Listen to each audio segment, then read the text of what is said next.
En el último vídeo vimos lo fácil que fue hacer estas uniones de boca de pez con varillas de madera. Pero el caso es que en un primer intento que nunca os mostré, tuve una idea un poco absurda para hacer estas uniones.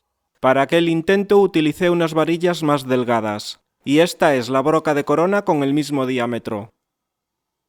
Mi feliz idea fue poner ahí, en la mesa vertical del taladro de columna, este taco de madera.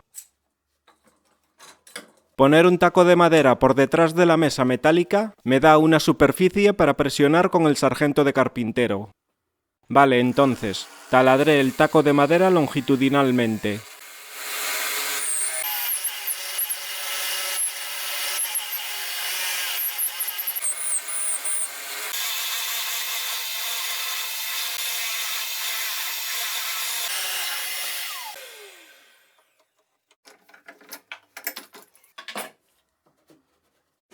Y tal y como funcionan las brocas de corona, queda dentro ese cilindro de madera. Y taladré el lateral del taco de madera, realizando un agujero a 90 grados con el primer taladro.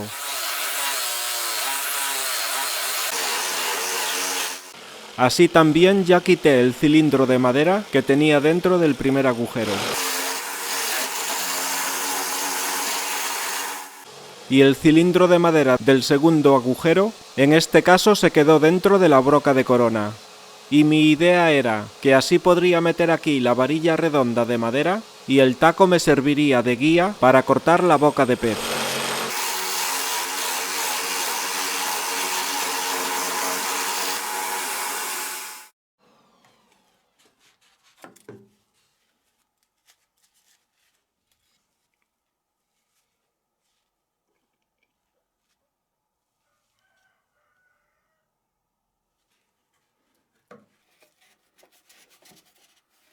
Ahora aquí, ¿no os parece que el agujero en la madera es más grande que el diámetro de la broca?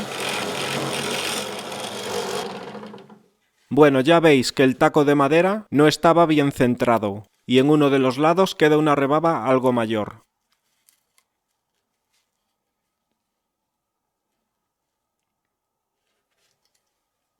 Bueno, a lo que íbamos antes.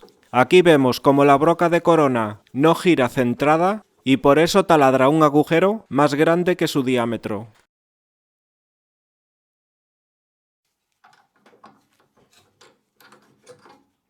Y es que no me di cuenta y el eje que le puse a la broca de corona es uno de esos ejes de acople rápido, y con las ranuras que tiene, a veces no queda centrado dentro del portabrocas. Ya solo como curiosidad, aquí vemos el interior del taco de madera.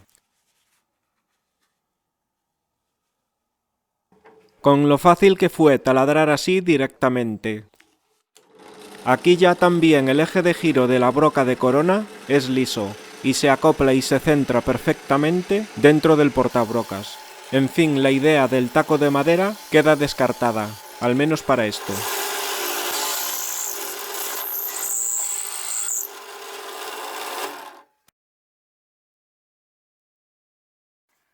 También del último vídeo recordaréis que corté unas muescas en el extremo de las varillas. Aquí entraba el tornillo, pero lo que no os mostré es que entraba un poco apretado, y utilicé el propio tornillo como lima para rectificar el tamaño del agujero.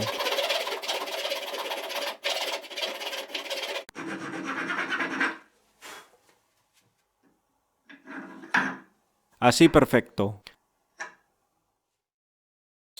Otra. Seguro que os acordáis del vídeo en el que muestro el truco para cortar círculos con un doble eje de giro.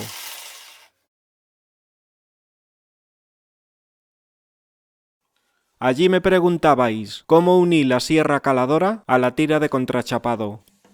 Pues como en principio era solo una prueba, utilicé cinta de doble cara. Y después, cuando edité el vídeo, decidí no enseñar la parte en la que pongo la cinta de doble cara.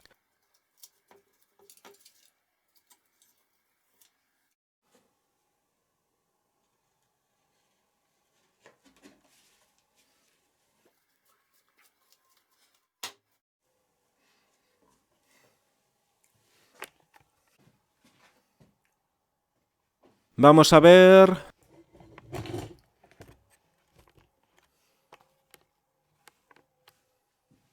siempre hay algo en medio. Fuera de aquí.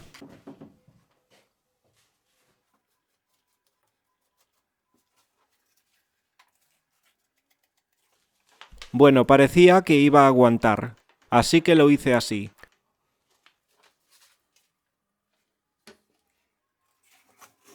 También me preguntabais por las distancias a las que puse los ejes de giro. Vale, el radio del círculo que corté era de 12 centímetros desde la hoja de corte.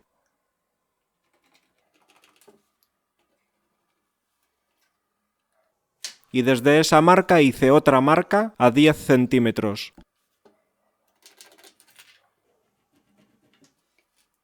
Taladré los agujeros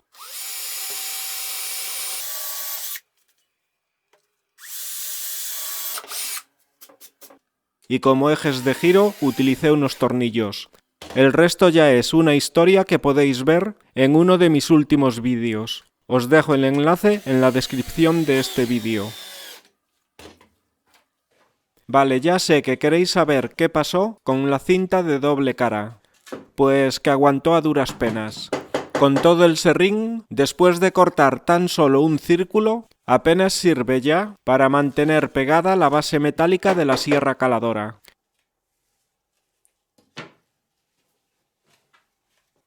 Ahora, siguiendo con el truco del doble eje de giro, si quiero cortar este círculo interior, podría cortarlo con una sencilla guía para cortar círculos con la sierra caladora. Pero para meter la hoja de corte,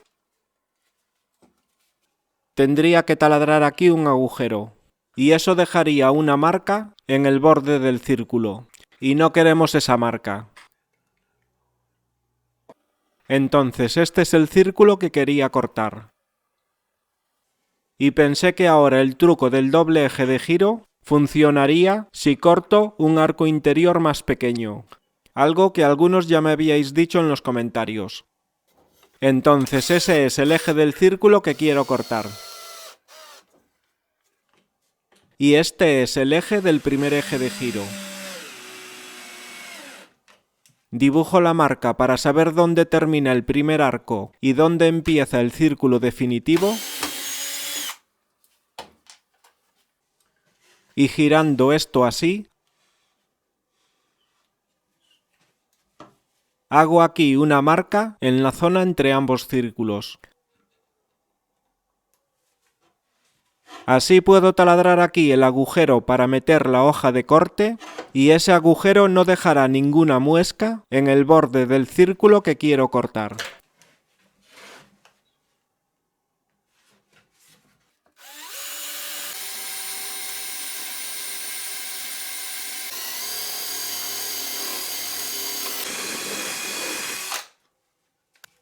Bueno, si antes la cinta de doble cara aguantó, esto lo grabé el mismo día y esperaba que volviera a funcionar.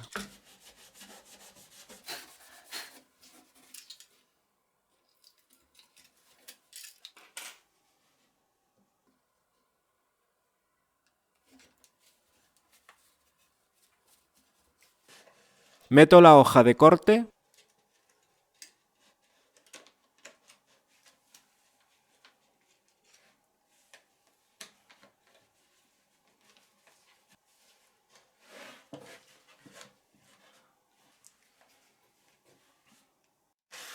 y corté el primer arco hasta llegar a la marca.